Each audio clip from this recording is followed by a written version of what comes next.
Yep, we're still making our way through some of the best video games from the past. Today on gameranx, we're talking about the best games from 2006.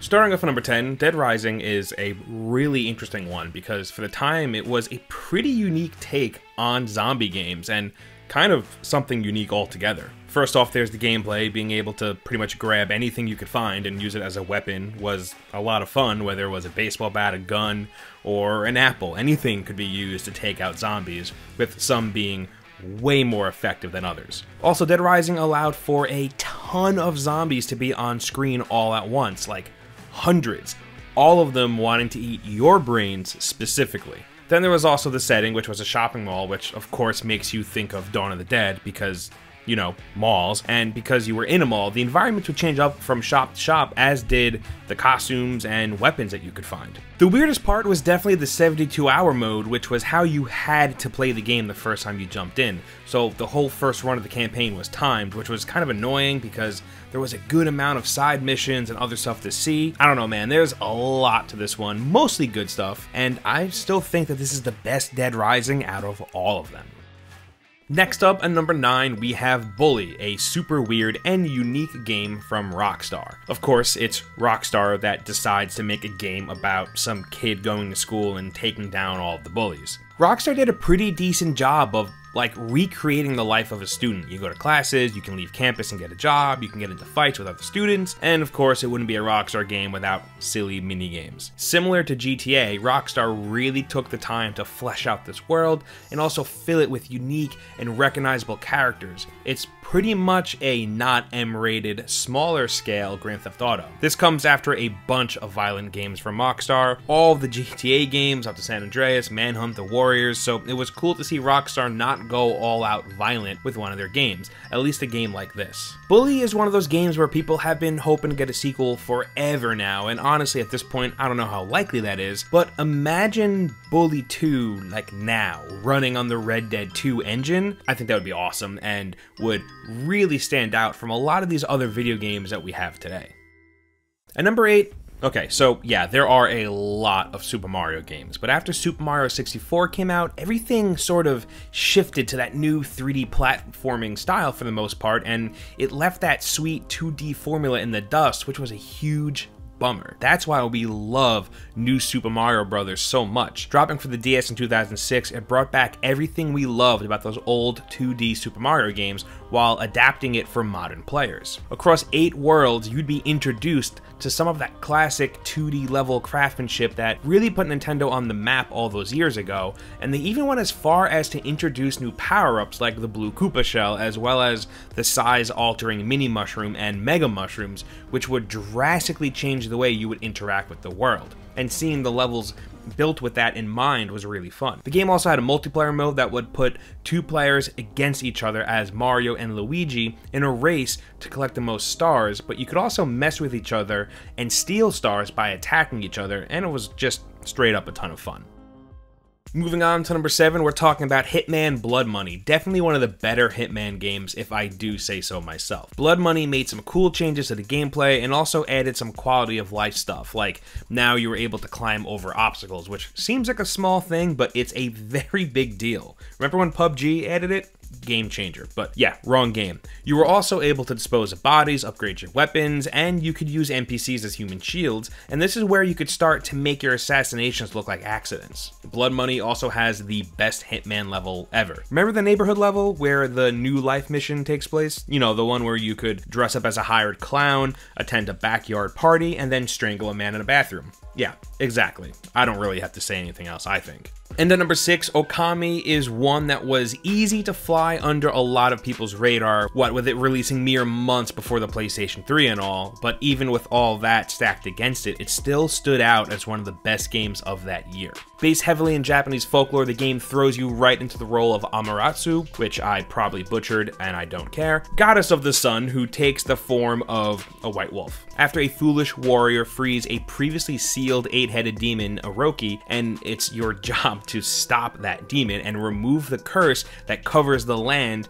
and restoring things to normal. The game itself is fairly linear, but the stuff you're doing varies greatly with a nice combination of combat to engage in, puzzles to complete, and platforming and traversal. One of the most unique aspects of the game is the Celestial Brush, which is an ink brush you can use to affect gameplay. You'd basically pause the game and it pull up a canvas and you draw specific patterns or characters on the screen to have various effects that would either affect the world, such as rejuvenating wilted plants or other damaged world elements, as well as in combat where you could use them to utilize special abilities to help you gain an edge.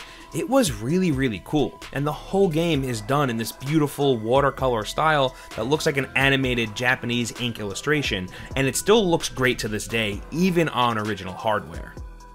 And at number 5, while Guitar Hero was definitely a big deal, I think Guitar Hero 2 is where the series really took off. This is also where the series went cross-platform and releasing on the Xbox 360 a few months after the PS2 release. It really was a lot of the same, with some minor changes added. For example, hammer-ons and pull-offs were made a bit better, and this is where they added 3-note chords, which really did help to simulate you actually playing guitar a little bit more.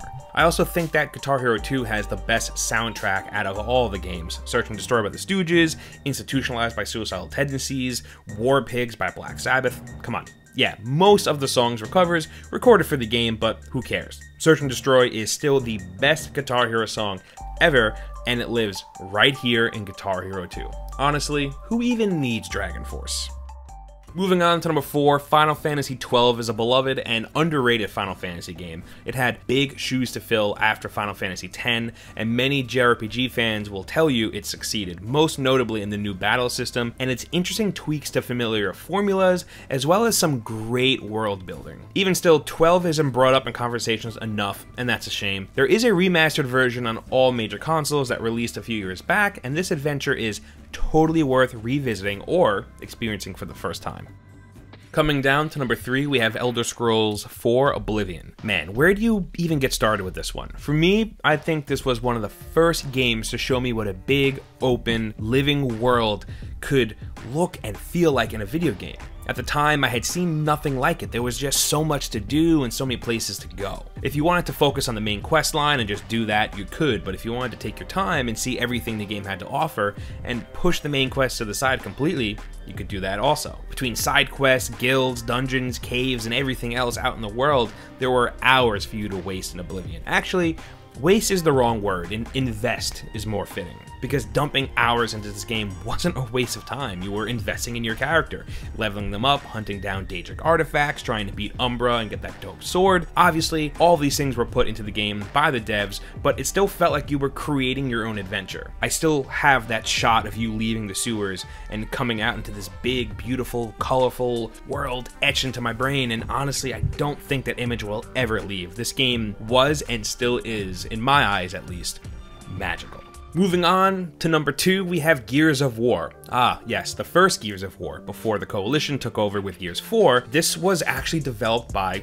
Epic Games. They did the first 3 entries, you know, before everyone was mad at them or whatever. Thinking back on Gears and why it's as big as it is, I've come to realize that at the time, from a gameplay perspective, they didn't really do anything crazy. They just made a super solid, polished cover shooter. They didn't reinvent the wheel or anything, but how tight and polished the gameplay was is one of the things that really made it stand out. Epic also put a lot of time and effort into the engine, making it a very good looking game, and the whole bro shooter feel of the game really helped it to stand out. Marcus Phoenix, the Gears, the Locust, the Lancer rifle, everything about the Gears world and lore was just well thought out enough, I think. Just enough to hook people in and keep us interested for 6 more games, main entries and offshoots, and a Funko game for some reason. Yeah, the story of the first one may not have been this crazy big thing, but it gave us these characters in the world and set us up for some really cool story beats down the line.